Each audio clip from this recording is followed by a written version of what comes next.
Olá pessoal, tudo bem? Olha só, vou falar agora para vocês a continuação lá da aula sobre os Hebreus, né? Até o final da aula passada eu tinha explicado para vocês que Josué acabou fazendo toda aquela peregrinação pelo deserto depois da morte de Moisés, né? Por exemplo, a conquista de Jericó foi obra do Josué, né? Isso tem que ficar bem claro, né? Porque eu acho que em algum momento ali na prece no vídeo passado eu acabei mencionando o nome de Moisés, mas enfim, Moisés já tinha morrido. Josué faz a conquista de Jericó. E aí, enfim, eles conseguem chegar até a região onde hoje fica a Palestina, que para os hebreus era Canaã. Bom, quando eles chegam lá em Canaã, vai acontecer ali a sucessão de vários acontecimentos, mas o que importa entender é, vai aparecer o rei Saul, né? O rei Saul vai ser o primeiro lá de Israel. O rei Saul ele tenta derrotar os filisteus, que era o grande povo dominante na região, mas ele não consegue, tá? Bom, quem vai conseguir derrotar os filisteus é o Davi, né? Davi, né, eu cheguei a mencionar na aula passada, na outra parte, né, que ele é representado ali como pequeno e o Golias é o grande. O Golias, na verdade, representa o povo filisteu, que era maior, né, em extensão territorial, né, em quantidade, mas os hebreus conseguem derrotá-los, né?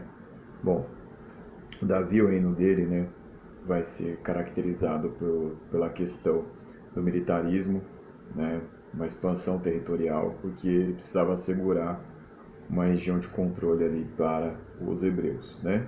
Bom, o sucessor do Davi vai ser o Salomão, né? Salomão já vai pegar uma época mais próspera, por quê? Porque como o Davi já tinha feito a expansão militar, o Salomão ele vai ter o trabalho, né, de manter isso, né, mas vai ter a prosperidade do comércio, né? Então nessa época aí os hebreus vão ter um desenvolvimento econômico muito bom, né, muito forte, né, muito próspero. E aí isso devido ao comércio, né? Então vão estabelecer relações comerciais com os fenícios ali próximos, né? Vão estabelecer relações comerciais com povos ali da Mesopotâmia também, né? Então assim, nesse momento aí do Salomão, né, que ainda é próximo do início do milênio 1 antes de Cristo, vai ser muito próspero. Bom, Salomão quando morre, vai acontecer dele ser sucedido pelo Roboão, né? E aí, nesse momento, o reino de Israel vai se enfraquecer porque ele vai se fragmentar. Então você vai ter no norte a, a criação, né, a continuação do reino de Israel e no sul o reino de Judá. No reino do norte, quem vai controlar é o Jeroboão, né? E no reino do sul, você vai ter aí o filho do Salomão, né, o Roboão. O Jeroboão vai ver lá no reino do norte, o reino de Israel, ser feita uma divisão entre 10 tribos, né? Depois dessa divisão entre 10 tribos, aí chega um consenso aí, Onri será o rei, né? De fato ali de Israel. Enquanto no reino de Judá, que descende do Salomão, né? Na figura do Roboão, vai se estabelecer ali uma assim, uma tentativa de continuidade com o que era, tá? Bom, mas aí, enfim, o reino de Israel em si já estava fraco, né?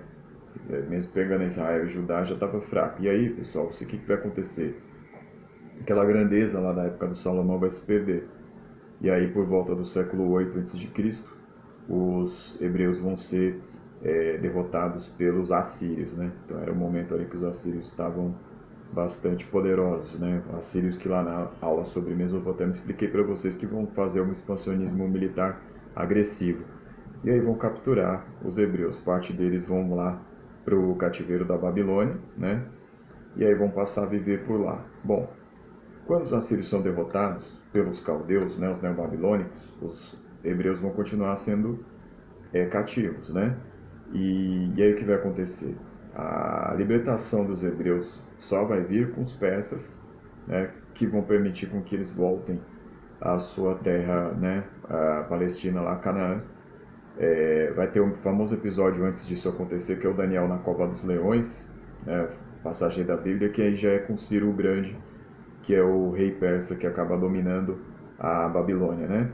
Então, depois desse episódio aí, os hebreus vão ser permitidos a voltar. Bom, Os hebreus vão continuar sendo conquistados por outros povos, tá? Então, depois dos persas, aí no século IV, vêm os macedônicos, né? Macedônicos liderados pelo Alexandre o Grande. Então, naquela expansão militar que o Alexandre fazia contra os persas, ele acabou aí alcançando o domínio sobre a terra dos palestinos aí, né, atuais, que na verdade naquele momento era a terra dos hebreus, né? Bom, aí quando os persas, né, são derrotados pelos macedônicos, os macedônicos dominam a região. Quando Alexandre o Grande morre, né, lá no século IV ainda, antes de Cristo, vai acontecer a divisão dos territórios do Alexandre o Grande e os egípcios vão acabar ficando com aquela região do Oriente Médio ali que seria Israel, né, hoje em dia. Bom, e aí, então, os hebreus vão fazer parte de um protetorado egípcio, né, que vai dominar a região. Então, as dinastias lá dos Ptolomeus, né, então os Ptolomeus vão acabar dominando a região. Bom, só que os egípcios também vão ser derrotados, né, por quem? Pelos romanos, porque os romanos, a partir do século I a.C., estabelecem um domínio sobre a região. E aí no ano de 63 a.C., os romanos estabelecem ali também um domínio sobre a região de Israel. E aí vai ter uma relação em que os israelenses vão ter que pagar tributos para Roma para poder continuar fazendo suas operações comerciais, enfim, mantendo sua vida política. Bom, aí nós temos a virada, né, nascimento lá de Cristo. Cristo era judeu, né, sempre importante lembrar isso, mas ele não era muito importante assim historicamente, inicialmente, né? Só depois, né, enfim, com a passagem dos séculos. Quando nós temos a virada, né, do século I a.C. para o século I depois de Cristo, vai acontecer de os israelenses, né, os hebreus, verem um episódio que vai ficar marcado para sempre aí na trajetória dos hebreus, porque vai ser um divisor de águas, que vai ser a destruição do Templo de Jerusalém em 70 depois de Cristo, né? E por que isso foi um divisor de águas? Porque a partir daí os hebreus fariam uma grande diáspora, né? Então tá aqui o mapa.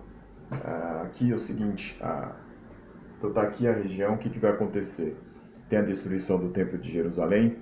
Tem esse livro aqui do Simon Sebag Montefiore, que no começo mostra isso, né? Livro da Companhia das Letras, Jerusalém.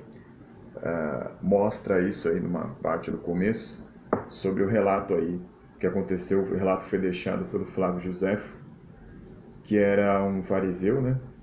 É uma das facções aí dos hebreus, e ele vai acabar sendo traído, né? Porque ele confia no filho do Vespasiano, né? Que é o Tito, que controlava a região.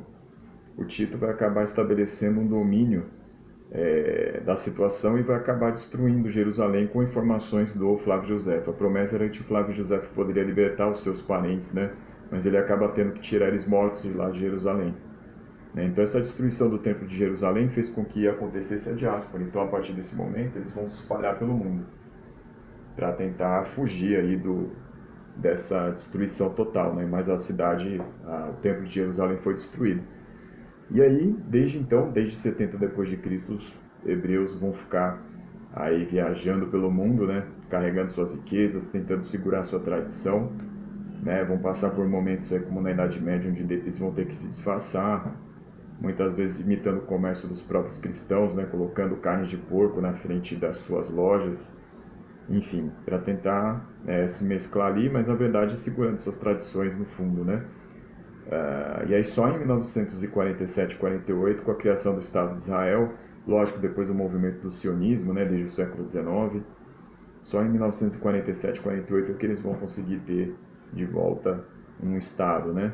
Mas isso, lógico, depois de ter passado também pelo Holocausto, no nazismo, enfim, muita coisa ia acontecer ao longo dos séculos. Por exemplo, na Idade Média, né, voltando lá um pouquinho, em 1348 eles vão ser os responsabilizados pela peste bubônica, né? Vão inventar coisas ali dizendo que eles envenenavam a água nos poços cristãos, e assim, e durante muito tempo também eles foram vistos como os responsáveis pela morte de Cristo, né? Só no século XX é que a igreja cristã acabou reconhecendo que ali, na verdade, os responsáveis pela crucificação foram os fariseus, né? Não foi o povo hebreu em si, como um todo, né? Então, tem tudo isso aí sobre os hebreus. Bom, características gerais do povo hebreu. Então, como eu falei na aula passada, tem muita questão da migração e também, por isso, o pastoreio, né? Então, os hebreus, durante muito tempo na sua trajetória, foram pastores, o que combinava com o tipo de migração que eles faziam, né? Ali no reino de Salomão, aí eles começaram a desenvolver a agricultura, né? E no século XX, aí com Israel, você tem aí os kibbutz, né? Os kibbutz que já começaram a ser estabelecidos antes mesmo da criação do Estado de Israel, nos assentamentos judaicos, né? Que eram feitos desde o século XIX. Bom, outra coisa, né? O monoteísmo. Então, a crença em Yahvé, né? Seria Jeová, ou Javé, Deus, né? E de uma forma que não seja por figuras, né? Não seja pela questão de uma idolatria. Eles não permitem essa representação de Yahvé como se fosse uma forma humana, né? Eles são contra a idolatria, né? Isso é uma característica deles. Inclusive até o fato deles usarem, muitos hebreus aí, judeus no caso, né? Usarem o cinema aí no fim do século XIX, início do XX, principalmente no XX, começarem a trabalhar com cinema. Isso aí foi um tabu que foi quebrado, né? Porque assim, para eles a questão da imagem sempre foi uma coisa crucial, não utilizar, né? Então foi um tabu quebrado. Aí quem fala sobre isso é o Jack Gould, né? Um livro chamado Renascimentos, quando ele fala do renascimento judaico, né? Ele fala dessa questão. Bom, então assim, os hebreus, outra característica também é o seguinte, o uso do aramaico, né? Porque tem a língua original dos hebreus, mas essa língua original ela é abandonada aos poucos e vai sendo utilizada pelo aramaico, que era a língua do comércio no Oriente Médio, né? No milênio antes de Cristo. Então vai ser uma marca, né? Até o nascimento de Jesus Cristo ainda, você tem o uso do aramaico, né? Mas voltando um pouquinho lá no monoteísmo, tem um momento que isso é quebrado, tá? Surge um certo politeísmo lá, depois da morte de Salomão, com Jeroboão. Então Jeroboão, ele vai, quando tem um momento lá das 10 tribos de Israel, tem um momento ali de politeísmo. Eles continuam acreditando em Yahvé, mas vai ter um espaço ali para o politeísmo. E isso, para muitos aí que seguem o Velho Testamento, vai ser a explicação do porquê que eles foram depois derrotados por tantos povos, né? Porque é como se fosse um castigo de Yahvé, o fato deles terem relativizado a crença em Yahvé para acreditar em outros deuses, né? Então, segundo eles aí, né, os mais religiosos, isso seria uma espécie de punição, essa derrota posterior para vários povos, né? Bom, pessoal, então é um dos 3 grandes povos aí monoteístas, né, do mundo, né? Lógico que não com o mesmo alcance que o islamismo e o cristianismo, né? Mas se você pegar como se fosse uma continuação, né? Uma tríade. Então você tem lá primeiro os hebreus, depois você tem os cristãos e depois você tem os islâmicos, todos eles ali numa linhagem que acaba pegando a linhagem do livro, né? Mais uma vez uma ideia aí do Jack Gould, né? Que ele fala que são as religiões do livro, né? Que vão seguindo aí, se seguindo umas às outras, né? Bom, por enquanto é isso, pessoal. Obrigado, até a próxima.